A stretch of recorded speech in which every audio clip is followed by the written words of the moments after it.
মেহেরপুরে মাঠেই নষ্ট হচ্ছে কৃষকের উৎপাদিত ফুলকপি। এই সবজিটির চাষ করলেও আশানুরূপ দাম না পেয়ে বিপাকে কৃষকেরা। তাই ক্রেতা না পেয়ে অনেকেই কেটে কিংবা চাষ দিয়ে নষ্ট করে ফেলছে মাঠের ফুলকপি। চাহিদার তুলনায় ফুলকপির আবাদ বেশি হওয়ায় এ দশা। এ বিষয়ে জানতে সরাসরি যুক্ত হচ্ছি রিপোর্টার বিনিয়ামিনের সঙ্গে।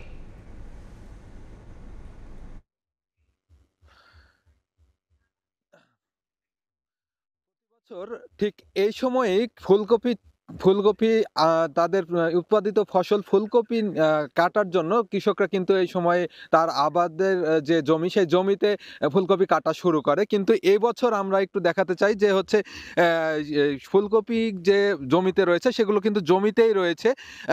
আমি যে জমিতে দাঁড়িয়ে আছি সেই জমিতে ইতিমধ্যে ফুলকপিগুলো কিন্তু কাটার উপযোগী হয়ে গেছে, কিন্তু তারপরেও এখনো ফুলকপি কাটার কোনো ইচ্ছা কিংবা সুযোগ নেই তা কৃষকের।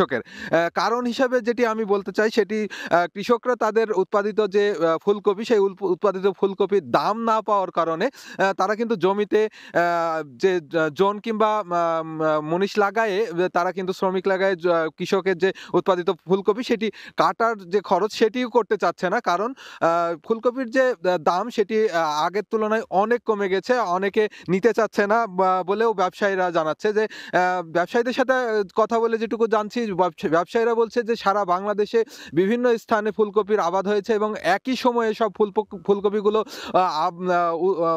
মানে বাজারজাত করার সময় হয়ে গেছে, যার কারণে বাজারে চাহিদার তুলনায় আমদানি অনেক বেশি হওয়ার কারণে ফুলকপির দামটা অনেক পড়ে গেছে।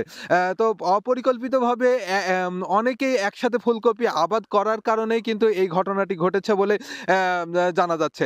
তো কৃষকদের সাথে আমি কথা বলেছি। প্রত্যেকটি কৃষক বলছে এক একটি জমিতে ১ বিঘা ফুলকপি আবাদ করতে তাদের ৪০ থেকে ৪৫,০০০ টাকা খরচ হয়। কিন্তু তারা এখন ফুলকপি বিক্রি করতে গেলে তাদের ৫ থেকে ১০,০০০ টাকাও তাদের ওঠানো সম্ভব হবে না। তো সেক্ষেত্রে তারা কিন্তু অনেকটাই হতাশাগ্রস্ত হয়ে গেছে। কারণ পরবর্তী আবাদে তারা যেতে পারবে কিনা কিংবা পরবর্তী আবাদে যেতে গেলে তাদেরকে যে খরচটি ব্যয়ভার বহন করতে হবে সেই ব্যয়ভারটি কিন্তু তাদের কাছে এখন নাই।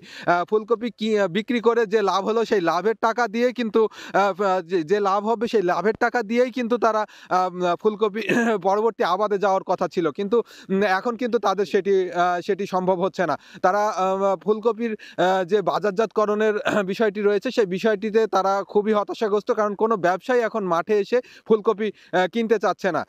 ব্যবসায়ীদের কথা কিন্তু আমি আগেই বলেছি। তারা বলছে যে হচ্ছে আমরা বিভিন্ন জায়গায় বিক্রি করতে গিয়ে তারাও কিন্তু দাম পাচ্ছে না, যার কারণে তারাও কিনতে চাচ্ছে না। তো এই ছিল মেহেরপুরে ফুলকপি আবাদের এবং চাষীদের হতাশাগ্রস্ত হওয়ার সর্বশেষ খবর। সরাসরি যুক্ত ছিলাম মেহেরপুরে।